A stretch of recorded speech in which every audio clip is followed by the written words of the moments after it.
Il y a beaucoup de choses que nous sommes en mesure de faire, mais je me dis tout ça, ce sont les effets de la colonisation.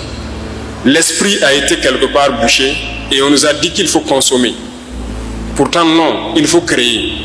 Et il faut que vous croyez en vous. Si on ne croit pas en nous-mêmes, on ne peut pas y arriver. Et c'est ça l'objet de notre communication permanente. Il faut que la jeunesse croie en elle. Il faut que tout un chacun de nous croie en lui-même. Ibrahim Traoré, président du Faso, a fait un speech intriguant et instructif. Je prends par exemple Madame le gouverneur, quand vous rentrez le soir, vous avez un porte, peut-être quelque chose où vous accrochez votre tenue, c'est ça? Je parie que la plupart d'entre vous ont ça dans vos maisons. Mais vous partez payer où? C'est rare ceux qui font les porte-manteaux en bois par nos menuisiers. Les gens ont des piliers avec des petits bras, des porte-manteaux. Comment on appelle ça?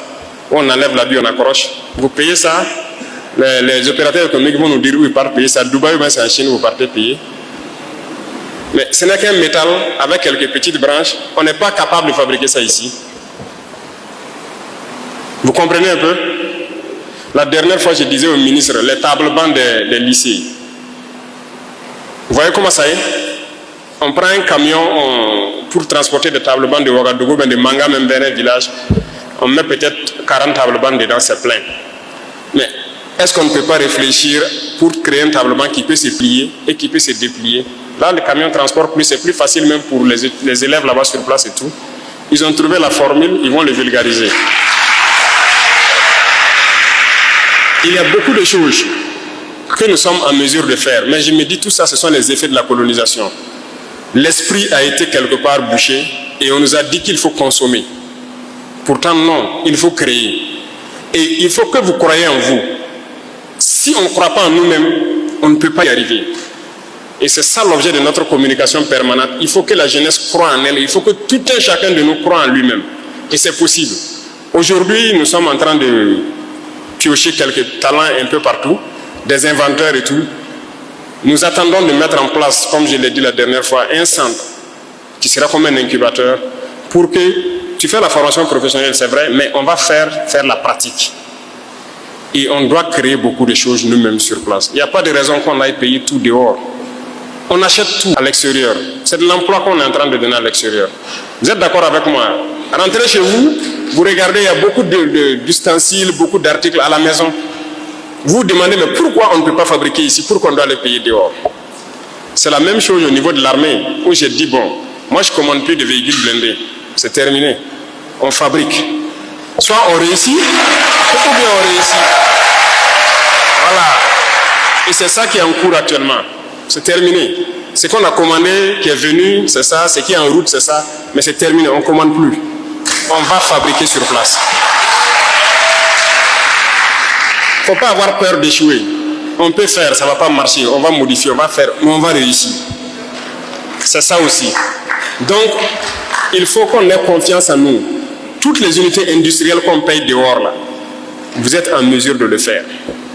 Vous partez souvent payer des unités industrielles, vous vous rendez compte que c'est juste un tapis avec un moteur électrique qui fait rouler quelque chose, monter des petites cubes. On peut le faire, on a des soudeurs capables de le faire. Mais on n'a pas souvent confiance en nous, ou bien nous sommes des consommateurs.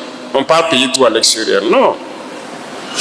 Donc, la formation professionnelle, nous sommes en train de mettre l'accent dessus, organiser. Vous voyez qu'il y a beaucoup de centres même qui étaient morts qu'on est en train de réveiller. Il y a le centre à Bobo, qui était carrément fermé depuis plus de 5 ans, 10 ans, je ne sais plus. On est en train de tout rénover. On va installer des laboratoires, des salles pratiques pour que les gens puissent fabriquer. Sinon, moindre chose, même vous roulez tous des motos ici. Les simples écrous et tout, on paye tout à l'extérieur.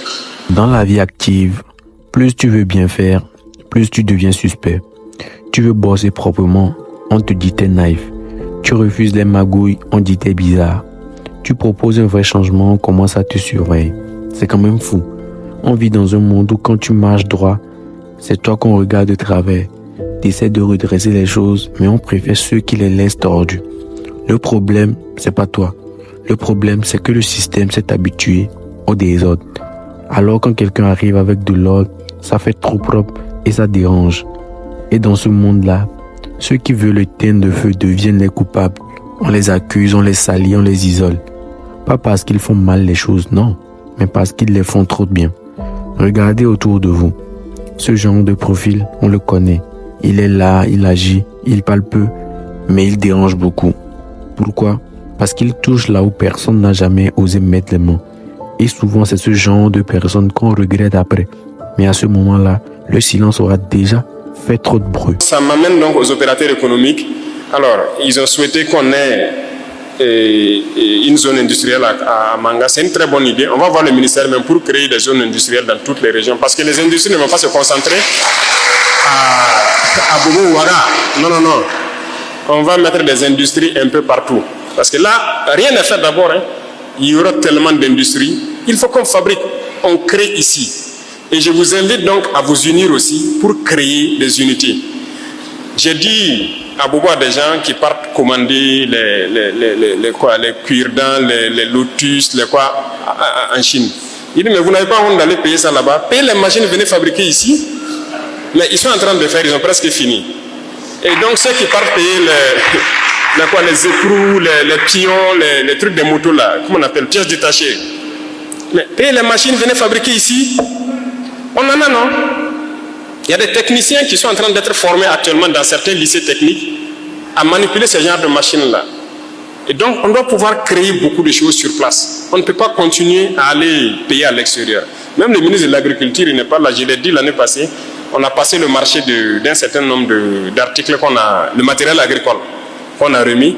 Mais j'ai dit 2026, quand on va remettre la quasi-totalité là, ça doit être fabriqué au Burkina. Et on est sur ça.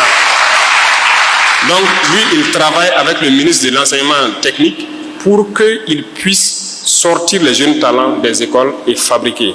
Donc, les centres de formation vont continuer à naître et on va continuer à former la jeunesse, à former nos mamans, nos sœurs, à la transformation, aux unités industrielles pour que notre pays puisse être industrialisé et qu'on transforme tout sur place. Et je dis industrialisé, je n'ai pas dit robotisé. Parce que je suis aussi contre la robotisation excessive là. Voilà, ou une unité industrielle où peut-être 1000 personnes doivent travailler, on se retrouve à tout mettre sur l'intelligence artificielle, tout est mécanisé. Finalement, c'est 2 personnes qui travaillent, c'est les machines qui font le reste. Ça aussi, je suis contre ça. Donc, on va faire en sorte que nous soyons au beau milieu, où la jeunesse est employée et la richesse est bien redistribuée un peu partout.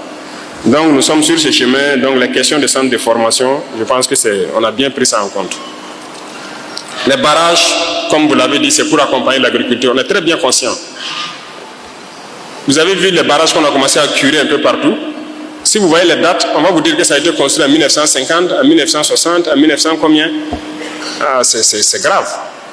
Même le barrage à Pau, on m'a donné l'histoire du barrage à Pau, le barrage vaut presque 100 ans. Mais c'est terrible. Tout est bouché actuellement. Mais qu'est-ce qu'on fait? Un peu partout c'est bouché. Voilà pourquoi on a réveillé l'ONBA.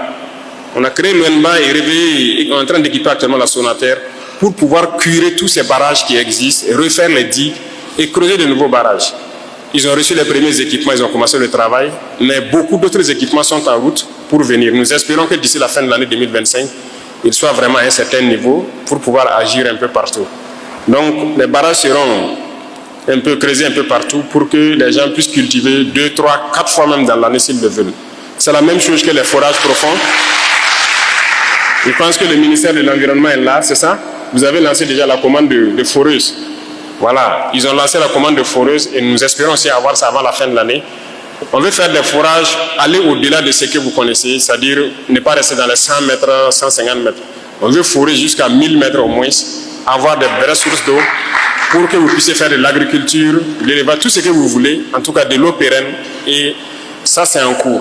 Actuellement, des forages sont en cours, mais on a dû faire venir des entreprises d'ailleurs pour le faire, mais nous voulons payer nos forages et le faire nous-mêmes ici au Burkina, et c'est en cours aussi.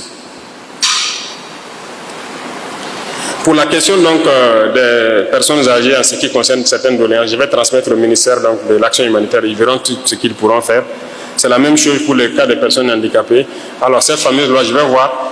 C'est vrai, même les textes d'application, si on prend, il faut aussi qu'on voit comment mettre en pratique, parce que ce n'est pas juste le texte, c'est la pratique même.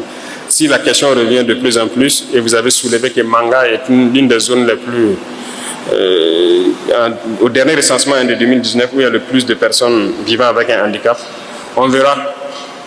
Au retour, je vais essayer de voir les textes et donner des instructions donc, au ministère concerné là pour qu'il voit la question des droits des personnes vivant avec un handicap.